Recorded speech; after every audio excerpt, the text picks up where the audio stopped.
Bonjour, c'est Dr Emmanuel. Aujourd'hui, je vais parler encore d'un thème très important. Il s'agit de l'hygiène du sexe. J'estime que ce thème est très important et sera également utile pour vous. Pour cela, je vous invite d'abord à vous abonner à cette chaîne, à partager au maximum cette vidéo avec vos amis, vos frères, vos partenaires et même vos membres de famille. Parce que j'estime toujours que la meilleure médecine, c'est la médecine prophylactique, c'est-à-dire éviter de tomber malade. Donc, parlant de l'hygiène du sexe, on va commencer premièrement. Il est très important pour les deux partenaires, avant tout contact sexuel, tout acte sexuel, de se laver soigneusement les mains au préalable. Pourquoi? Parce que tout simplement, nos mains contiennent beaucoup de bactéries.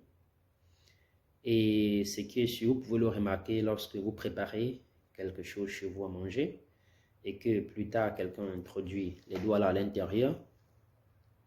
Quelque temps après, la nourriture pourrit vite. Ça pourrit, ça commence à pourrir. Mais pourquoi ça pourrit si vite? C'est tout simplement parce que lorsque nous introduisons nos mains dans la nourriture, nous laissons les bactéries dans cette nourriture à partir de nos mains. Donc les bactéries quittent nos mains pour rester dans la nourriture. Et plus tard, ces bactéries se développent très vite et fait pourrir la nourriture. Donc c'est pareil lorsque nous faisons les rapports sans laver les mains.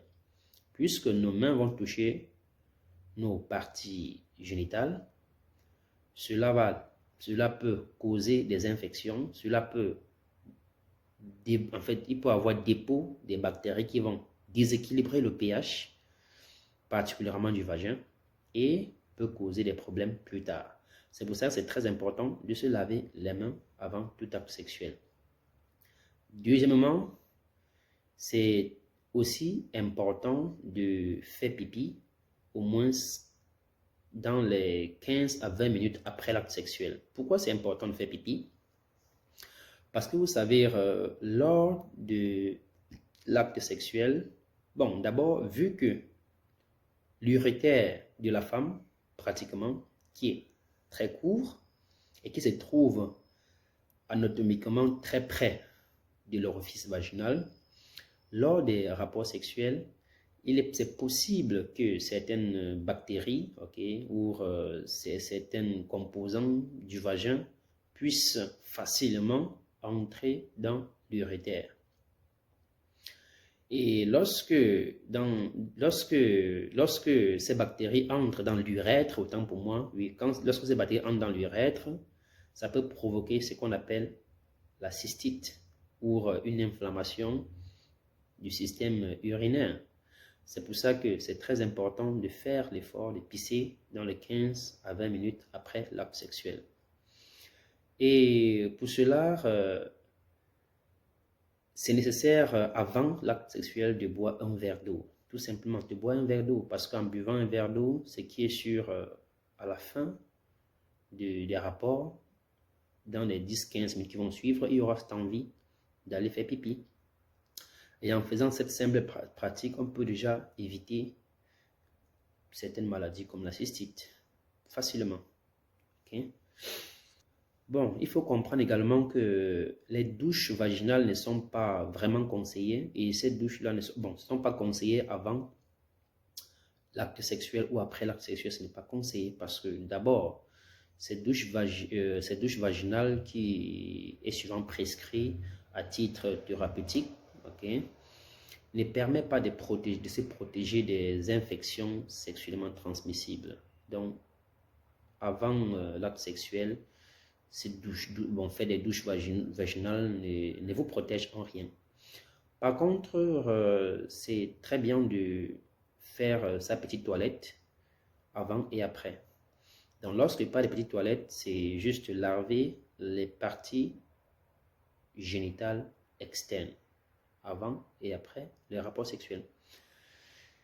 Parce que généralement, il faut c'est pas très conseillé de chercher à laver à l'intérieur du vagin, d'essayer de laver avec encore des savons irritants ou avec du n'importe quoi. Non, ce n'est pas conseillé parce que déjà le vagin a cette capacité, cette faculté en fait, de se nettoyer tout seul, ok, de se nettoyer tout seul. Donc, vous n'avez pas besoin de venir là, essayer de laver avec certains produits ou certains produits alcoolisés aussi, tout ça, ça ne sert à rien. Parce qu'en faisant cela, vous déséquilibrez plutôt le pH vaginal et cela peut causer des leucorrhées que j'ai parlé dans la vidéo antérieure. Et ça peut aussi provoquer des démangeaisons, pourquoi pas des irritations, tu vois. Donc ça ne sert à rien d'essayer de laver chaque temps, tu vois, c'est pas très bien. Ok, il y a aussi le fait de se faire dépister. Oui, c'est très important de se faire dépister. Lorsque on ne se sent pas bien, oui, ou lorsqu'on remarque un disconfort au niveau de l'appareil génital, c'est très important de se faire dépister. Donc, d'aller à l'hôpital, essayer de voir un médecin et puis il essaie de dépister, de voir ce qui se passe. Ça peut être une infection qui est là, qui ne se manifeste pas. Donc, c'est très important de se faire dépister. Et aussi, le dernier conseil que je peux dire concernant cette hygiène, c'est d'éviter de porter des habits très serrés, bon, des sous-vêtements très serrés. Pourquoi? Parce que, vous savez, déjà l'appareil génital de la femme se trouve dans un milieu, disons, très humide et en même temps chaud. Ok, donc c'est en même temps chaud, ce qui fait que ce milieu est très propice, ok, pour la croissance des bactéries. Alors, ce milieu a besoin souvent aussi de la ventilation, d'être un peu aéré. C'est pour ça que c'est très important, souvent après l'acte sexuel, de porter au moins des habits un peu relâchants, décontractés, qui permet au moins, oui, au corps de respirer normalement. Donc, je pense que ces petites pratiques pourront vous aider à éviter certaines maladies, certaines infections opportunistes. Et n'oubliez pas d'aimer la page et de partager la vidéo avec vos amis et vos partenaires. Merci. Au revoir.